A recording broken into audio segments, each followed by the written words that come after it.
Hey, it's Cat Lover. Gameplay footage for this video belongs to Word of Long Plays, played by Ricky C. Let's jump right into our game for today.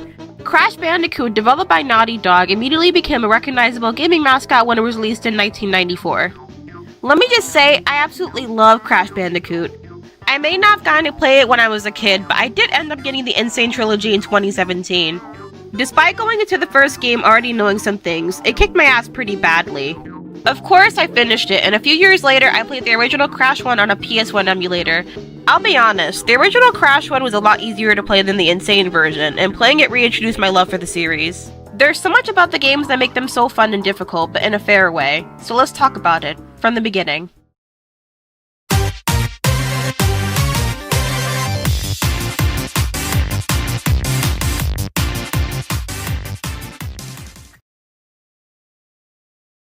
Crash Bandicoot 1 is a 3D platformer with occasional 2D sections throughout the game.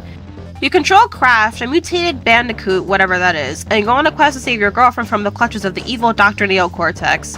Crash 1 has a very simple moveset compared to the other games in the original trilogy. You'll be able to do a spin move to break open crates and kill some enemies, jump on enemies Mario and Sonic style, and that's about it. No double jump, no belly flop, yet. Everything is as simple as it can be, and honestly, I really like that about Crash 1. Sure, I love the addition of the new moves, but I prefer when things are simple. Then again, Crash 1's very rigid moveset can be a blessing and a curse. Level by level, you'll be tasked with just getting through alive, and that isn't an easy feat. Well, easier than the N-Sane version, but it's still not so simple. There are so many things in this game that can kill you if you're not watching out for them, and even more things that'll kill you even if you are watching out for them. The game throws so many hazards your way that you'll need to be ready for, but that won't be the only thing you'll need to be looking out for. Throughout the levels, you'll see boxes that hold various things: Wumpa Fruit, Aku Aku masks, checkpoints, and even extra lives. Trust me, you're gonna need them. But these things aren't just here for show. For the 100%ers out there, collecting every box in every level will be essential if you want that achievement. There are gems that you can collect, white if you break every box in a level but die, and colored if you do it without dying once. This all sounds simple, but some levels are not well suited for backtracking to find every crate, which I'll touch on later.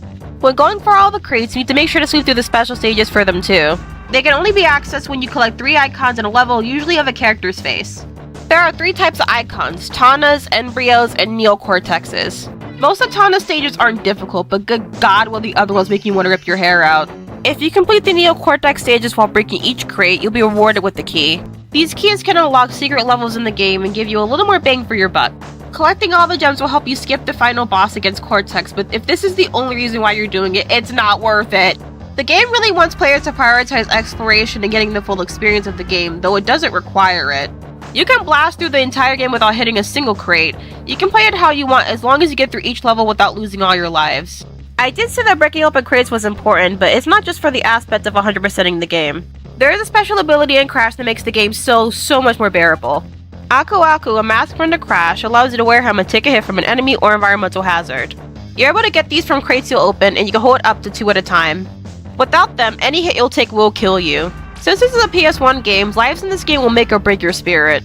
Lose all your lives and you'll have to start from your last checkpoint, which may or may not be several levels back.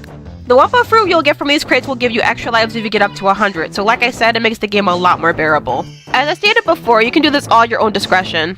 The gameplay in this moveset may be a lot more simple than some people like, but I love it anyway. Now let's talk about the level design. Each level in Crash Bandicoot is special in their own way. All levels are atmospheric and have certain themes placed around them. On one island, you'll see primarily jungle-like levels. On another, things will begin to get darker, more mechanical, and a lot more dangerous. A lot of levels repeat but in different formats, such as the High Road and the Road to Nowhere. Looks almost identical until you really start to play it. Of course, as the game goes on, it gets harder, but that doesn't mean your guard should be down in the beginning. You might jump into the jaws of a carnivorous plant or get seared to death. Off note, but the game provides so much character for Crash, and I love how goofy he is. Just seems like the kind of thing I would have loved as a kid. Anyway, this is a platforming game, right? Meaning that the levels will always throw something your way that involves some platforming challenges. Like I said, the game can go from mild jumps here and there to seeing the gates of hell open before you. Some levels do well in working you to the bone and getting sweat splotches all over your controller. Levels like Jaws of Death create a lot of things for you to worry about. Small moving platforms that require precise jumps, reacting quickly to enemies spawning, and more while avoiding a giant bottomless pit. In typical platformer fashion, Crash 1 has a lot of bottomless pits, but ones you can actually see and play around, unlike in one game I've already talked about. The levels are surprisingly unique, some switching between 3D and 2D seamlessly, while others are non-stop and require good movement. Even the insta-kill hazards are pretty different, from water flowing upstream to a sky full of clouds to toxic waste. Even so, if you're trying to get all the crates, you might see that not every level is good for backtracking. The camera angle is pretty fixed in Crash, so if there's ever two diverging paths and you need to go back, you won't be able to see well in front of you. Might be annoying, but this isn't in every level, so it's only the occasional eyesore. I'm really a simple girl. Might seem like I'm really critical, but it doesn't really take that much to impress me. The level layout is not only great for its time, but paved the way for other platforming games. That's more than enough. So, let's talk about the bosses in this game. The bosses in Crash 1 are, to be honest, really lacking. The bosses never feel too intimidating, and really it reminds me of that other game I like to bring up a lot. You often have to wait for enemies to finish a series of attacks or moves in order to get one chance to hit them, and their health is based on how many hits you land on them. Waiting around and twiddling my thumbs, I don't care for how long, isn't too fun for me. I like taking hits, playing recklessly, and doing what I please. In bosses, it's not often you have to have an Aku Aku mask unless you die a lot, so taking hits is not something you want to do unless you want to start all over. Despite having to wait around a little bit, the bosses are over so fast that you don't have to wait very long. Most bosses are over before you even register their threat. Even the final boss isn't all that intimidating either. You would think that with how hard some of these levels can be, that the bosses would have you begging for mercy, but they're very easy even for a first-time player. I guess you could say I would have enjoyed something that would have put my skill to the test a little more. I can't just crap all over the bosses though, since they're actually pretty diverse. You go from fighting a Jimbro koala to a mobster Potoroo to two evil scientists.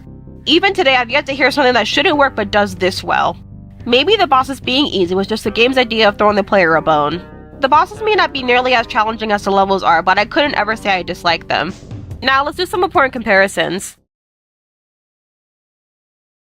The original Crash 1 and the one in the N-Sane trilogy are pretty much the same, save for the updated graphics and quality.